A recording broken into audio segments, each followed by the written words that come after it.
The hour that changed everything. Elara began to live for midnight. She would never admit it out loud.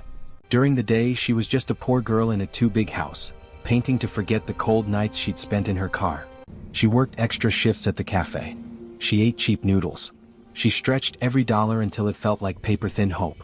But every night, as the hallway clock crept closer to 12, her heart beat a little faster. Because at midnight, Alaric returned. The first few nights they mostly talked. Not about big things.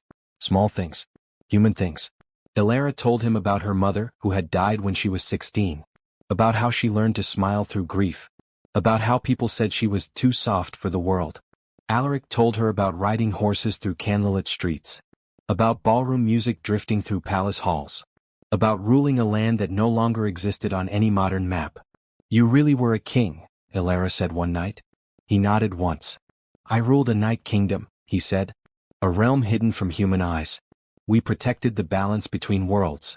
She looked at him. "You're not just a ghost." His silver eyes darkened. "No," he admitted. "I am something older." That was the first time fear touched her heart again. But he never hurt her. Never raised his voice. Never looked at her with hunger. Only with sadness. And respect.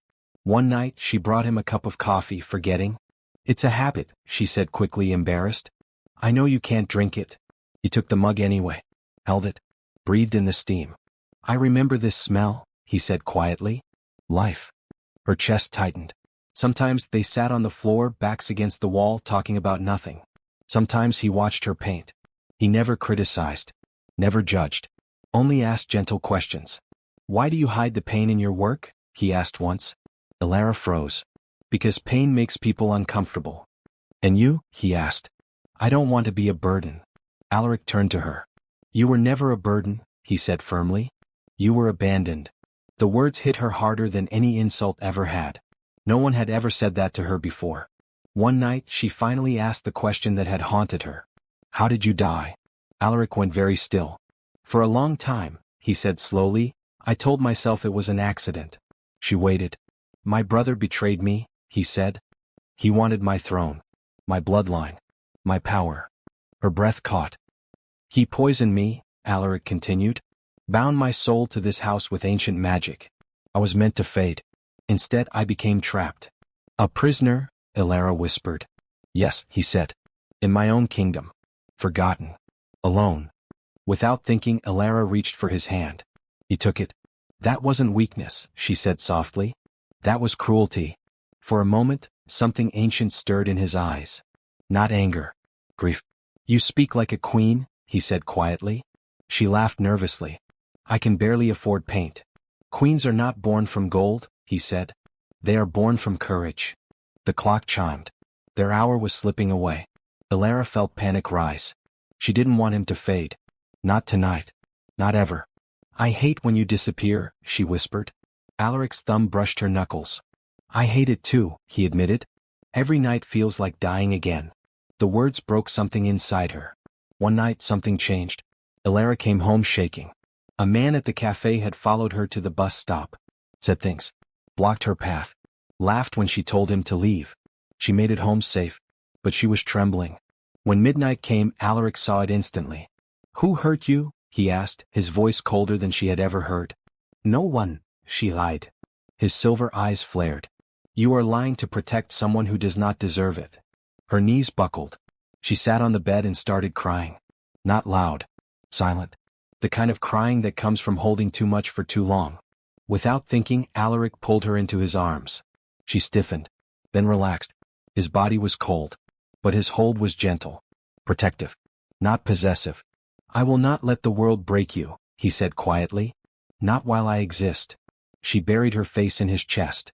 For the first time in years, she felt safe. That night something else happened.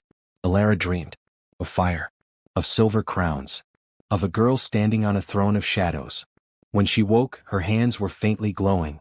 She stared at them, heart pounding. "What's happening to me?" she whispered. At midnight she showed Alaric. The moment he saw the glow, he went pale. "That is impossible," he breathed. "What is it?" she asked. "You are awakening," he said slowly. "Human blood cannot do that." Her stomach dropped. "Alaric, what does that mean?" He met her eyes.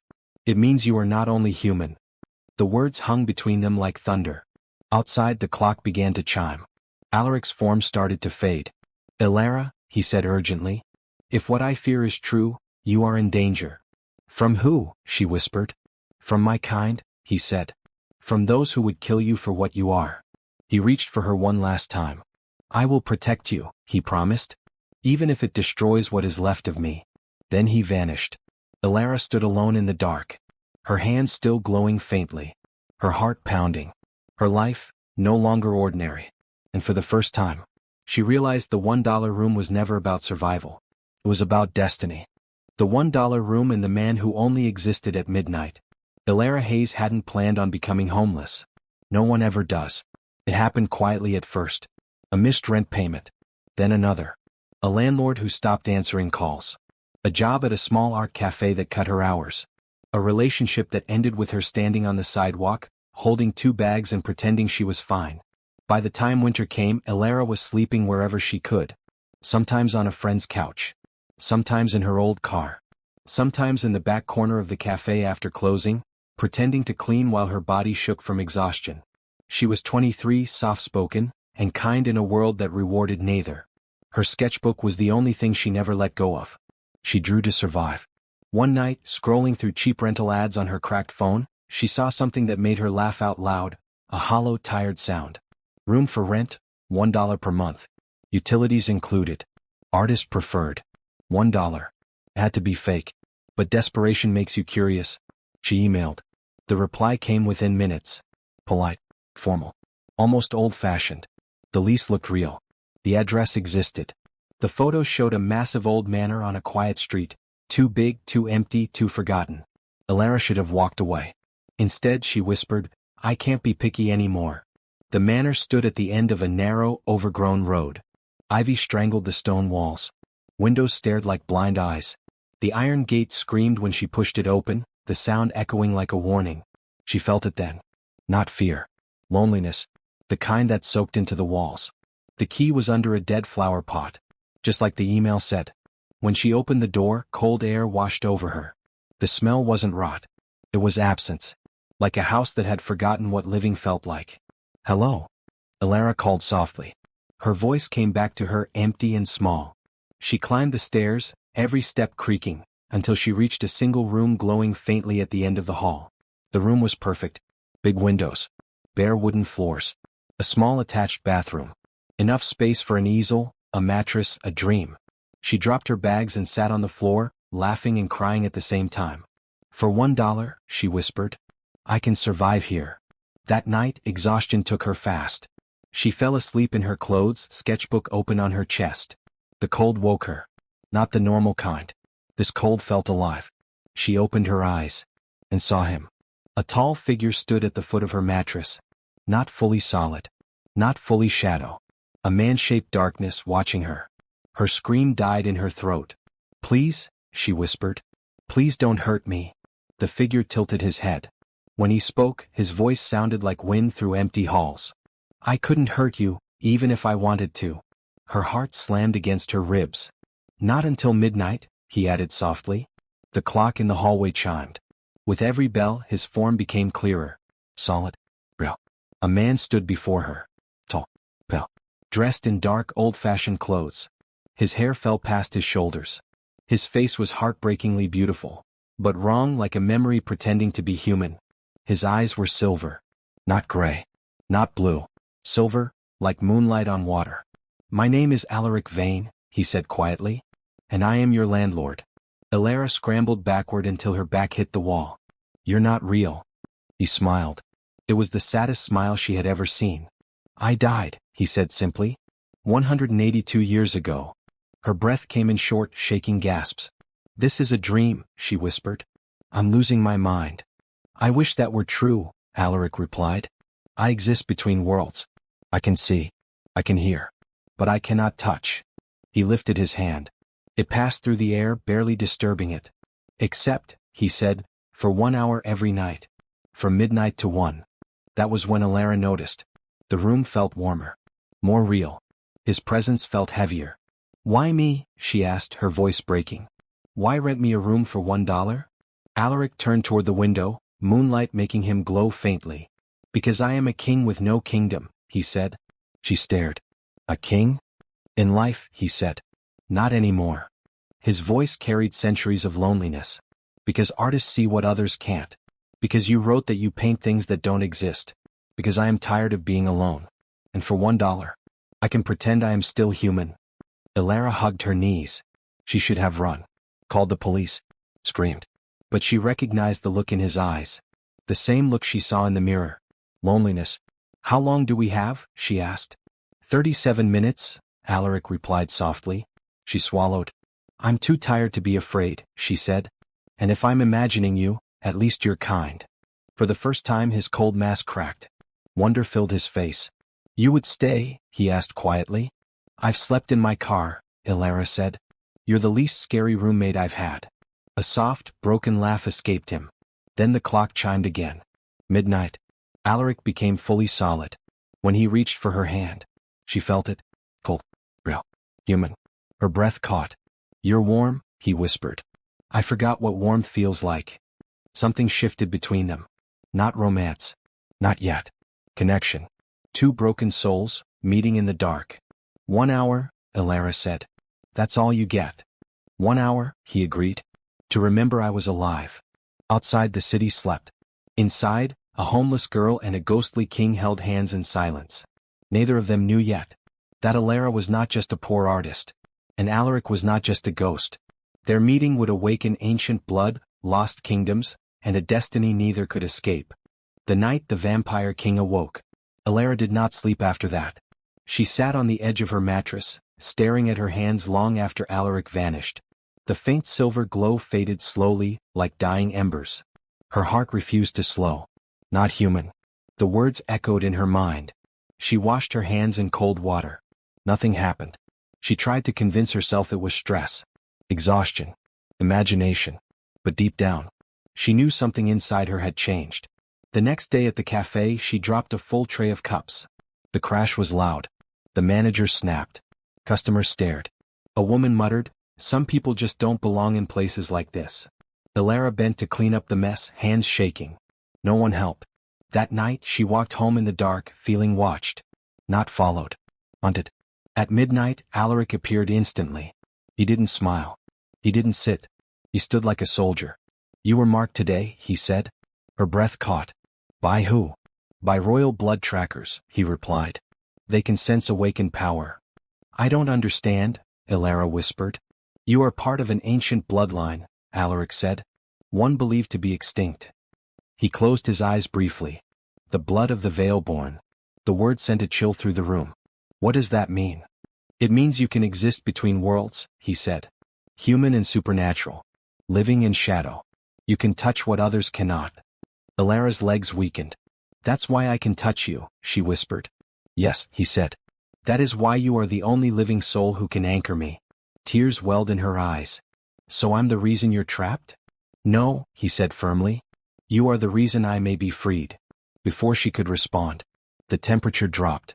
The shadows in the corners of the room twisted unnaturally. Alaric turned sharply. "They found you." A knock echoed through the manor. Not loud. Not human. A single, deliberate sound. Elara's heart slammed. "I didn't invite anyone," she whispered. "No human is at that door," Alaric said. The door handle turned on its own. The door opened. 3 figures stood in the hallway. Tall, pale, dressed in black. Their eyes glowed red in the dim light. Royal vampires. One stepped forward. "Alaric Vane," he said coldly.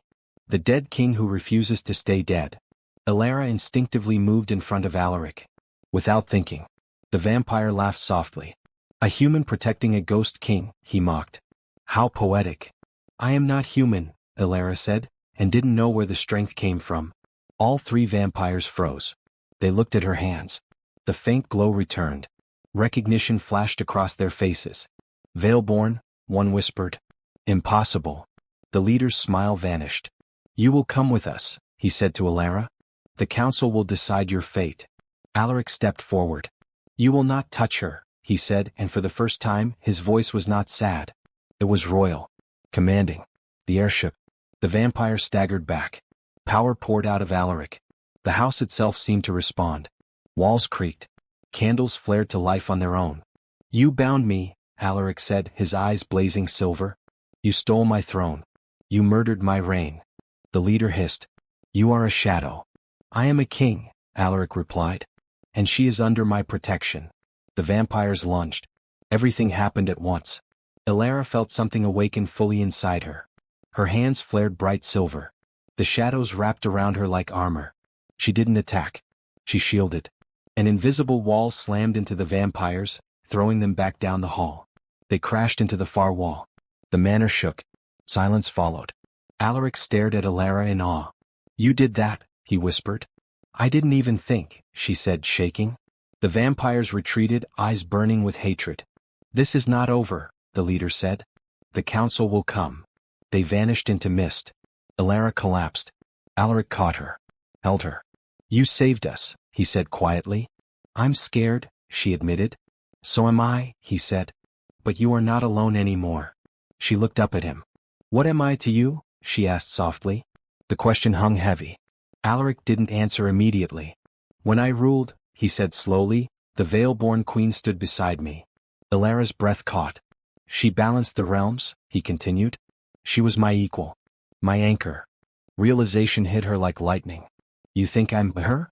I think, Alaric said gently, you carry her blood. The clock began to chime.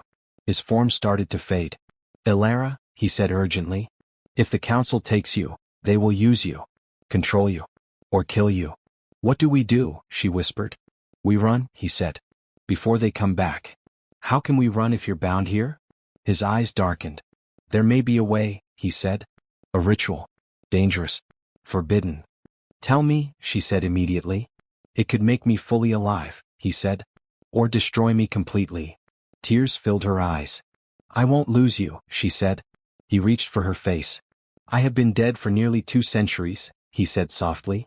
But you made me feel alive again. The clock struck 1. Alaric faded, leaving Elara alone.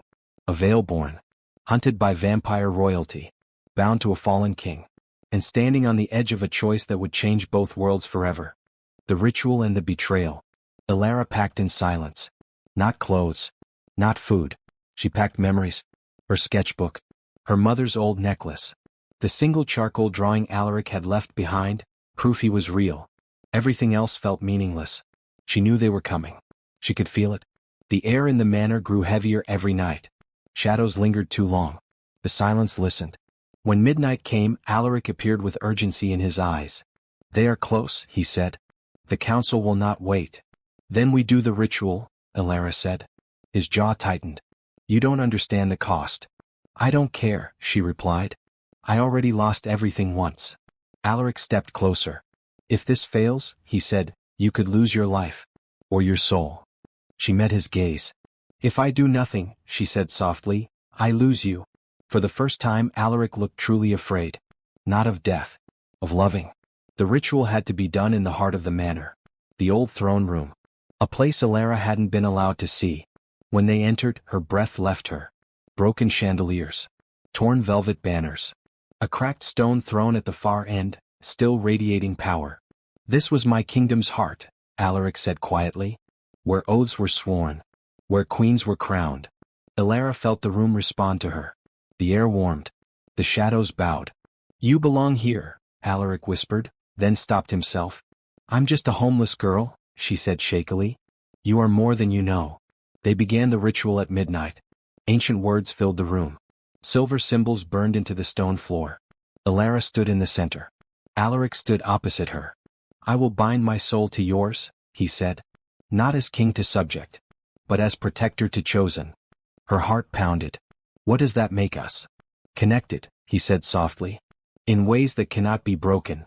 Before she could answer, the room exploded with red light. The council arrived.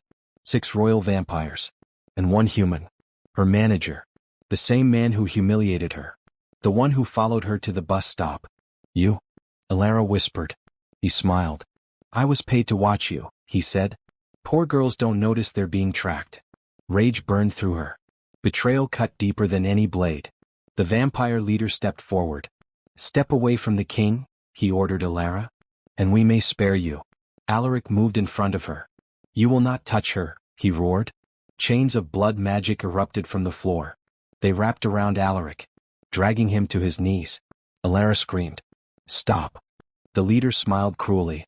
You already lost once, King Vane, he said. You will lose again. Alara felt something snap inside her. All the fear. All the years of being small. All the nights of being invisible. Gone. Power surged. Silver light erupted from her body. The chains cracked. The room shook. You don't get to decide my worth anymore, Alara said, and her voice echoed like a queen's. The vampire staggered back. Even the leader hesitated. But then, the human traitor grabbed her, pressed a knife to her throat. Enough magic, he hissed. Or she dies. Alaric froze. Pain twisted his face. Alara, he whispered. Don't. She felt the blade. Cold. Real. Her heart slowed. Do it, she said quietly to Alaric. Finish the ritual. No, he said. I will not trade your life for mine. She looked at him. Really looked. For the first time in my life, she said softly, someone chose me. Tears slid down her face. Let me choose you too. She closed her eyes and released all her power. The silver light exploded. The human was thrown back. The knife clattered away. The council screamed. Ancient magic surged. The ritual circle ignited. Alaric cried out as his body became solid. Real. Alive. But the cost came instantly. Alara collapsed. Her glow faded. Her heartbeat weakened. Alaric caught her. Warm hands now. Real hands. Alara, he shouted. For the first time in 182 years. Alaric Vane breathed. But Alara lay still. The vampires fled in terror. The throne room fell silent. Alaric held her against his chest. Stay with me, he whispered. I am alive because of you. Do not leave me now. Tears fell onto her face. Her lips parted. Barely. Promise me, she whispered, you'll protect girls like me. His voice broke. I swear it. On my crown. On my soul. Her eyes closed. Alaric screamed her name. And for the first time, a vampire king knelt. Not to a throne, but to a homeless girl who became his queen. The queen who rose from shadow. Alaric did not move for a long time. He held Alara's body in his arms, rocking her gently as if she were only sleeping. Her skin was warm. Her heart was faint, but still there. Alive. Barely. He pressed his forehead to hers. You gave me life, he whispered. I will not let death take you in return. The throne room answered him. Ancient magic stirred. The cracked throne glowed faintly. A voice echoed, not loud but deep. The queen still lives. Alaric looked up. The shadows shifted. Silver light flowed from the throne toward Alara. Her chest rose more steadily. Her color returned. Slowly. Painfully.